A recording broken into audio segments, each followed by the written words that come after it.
আজকের কেকটা খুবই স্পেশাল আর একটা স্পেশাল সারপ্রাইজ দেওয়ার জন্য কেকটা বানানো হচ্ছে। তাহলে ভিডিওটাকে স্কিপ না করে দেখতে থাকো আজকের কেকটা কেন আমি ডিজাইন করেছি। হ্যালো ফ্রেন্ডস, আশা করি তোমরা সবাই খুব ভালো আছো, আমিও অনেক অনেক ভালো আছি।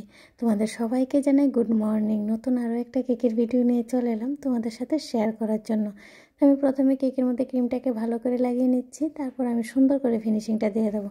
আমার কেক বানানো যদি তোমাদের থেকে ভালো লাগে আর আমার কেকের ভিডিওগুলো দেখে যদি তোমরা একটু হলেও উপকৃত হও, তাহলে অবশ্যই চ্যানেলটাকে সাবস্ক্রাইব করে দেবে যারা এখনও সাবস্ক্রাইব করোনি, আর পাশে থাকা বেল আইকনে ক্লিক করে দেবে। তো যখনই আমি নতুন কোনো কেকের ভিডিওগুলো আপলোড করব সর্বপ্রথম তোমাদের কাছে এসে পৌঁছাবে।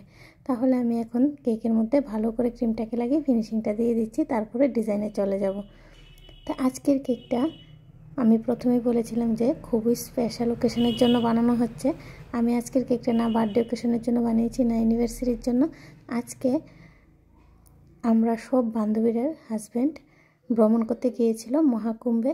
তো কুম্ভ থেকে তারা ফিরে আসছে, তাদের ওয়েলকাম জানানোর জন্য ছোট্ট একটা সারপ্রাইজ রেখেছি। তার জন্য একটা ছোট্ট কেকও তাদের জন্য বানিয়ে নিলাম। তো অবশ্যই কিন্তু কমেন্টে জানাবে আজকের কেকের ডিজাইনটা ভিডিওটা তোমাদের কাছে কেমন লাগলো। তোমাদের সাথে কথা বলতে বলতে আমি কেকের মধ্যে ভালো করে ফিনিশিংটাও দিয়ে দিয়েছি। চেষ্টা করবে কেকের মধ্যে ফিনিশিংটা যাতে একদম ভালো হয়। এখন দেখো আমি রেড কালারের জেল নিয়ে নিয়েছি, নর্মাল জেল নিয়েছি, তার সাথে আমি রেড কালার অ্যাড করে নিয়েছি আর ভালো করে চামচের সাহায্যে স্মুথ করে নিয়েছি জেলটাকে। তাহলে কেকের মধ্যে ইউজ করলে কেকের জেলের টেক্সচারটা খুবই স্মুথ থাকবে। আর যদি স্মুথ না করে ইউজ করা হয় তাহলে একদমই দেখতে ভালো লাগবে না।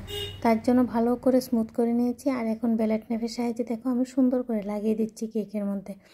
আর এখানে আমি যেহেতু একটা স্পেশাল দিনের জন্য বানাচ্ছি, তাই কেকের কালার কম্বিনেশনটা রেড আর হোয়াইটের মধ্যেই রেখেছি। রেড আর হোয়াইটের কম্বিনেশনটা দেখতে খুবই ভালো লাগে, তার জন্য রেড আর হোয়াইটের কম্বিনেশনের মধ্যেই কেকটাকে রেখেছি। এখন দেখো আমি একটু বেলেট নাইফের সাহায্যে ডিজাইন করে দিয়েছি আর নিচের বর্ডারটা স্টার নোজেলের সাহায্যে একদম সিম্পল হোয়াইট কালারের মধ্যে দিয়ে দিয়েছি।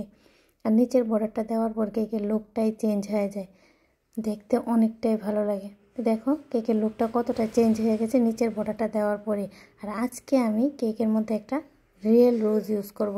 ক্রিমের রোজগুলোও দেখতে ভালো লাগে, কিন্তু রিয়েল রোজ ইউজ করলে কেকের লুকটাই চেঞ্জ হয়ে যায়, অনেকটাই গর্জিয়াস আর ইউনিক লাগে। তো আমার মনে হয়েছে রোজটা বসানোর পর যদি সাইডে দুইটা পাতা বসিয়ে দেওয়া হয় মনে হয় আরও ভালো লাগবে।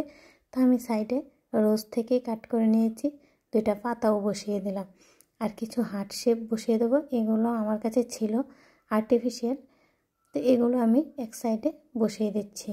সবগুলো বসিয়ে দেওয়া হয়ে গেছে। এখন দেখো কিছু গোল্ডেন কালারের সুগার বল ইউজ করে দেবো। যারা সবসময় আমার ভিডিওগুলো দেখো তারা জানো যে সুগার বলটা আমার কাছে কতটা পছন্দের একটা জিনিস।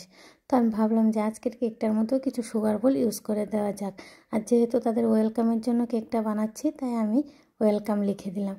আর আজকে তোমাদের সাথে কেকের ডিজাইনটা তো শেয়ার করছি, কিন্তু আজকে আমি প্রত্যেকটা কেকের মধ্যে ভাবি যে আমার ফেসটাকে দেখিয়ে ভিডিওটা বানাবো, কিন্তু হয়ে ওঠে না, কারণ তাড়াহুড়া থাকে সব সময়, সময়ের অভাবে হয়ে ওঠে না। কিন্তু আজকে আমার বান্ধবী আমাকে হেল্প করেছে ফেসটা দেখানোর জন্য, তো কেকটা আমি বানিয়ে নিলাম আর তোমাদের সাথে আজকে শেয়ারও করে দিলাম। অবশ্যই কিন্তু কমেন্টে জানাবে আজকের কেকের ডিজাইনটা কেমন হয়েছে। তাহলে আজকের মতো এই পর্যন্ত ফ্রেন্ডস, সবাই খুব ভালো থেকো, সুস্থ থেকো, খুব খুব আনন্দে থেকো। রাধে রাধে ফ্রেন্ডস।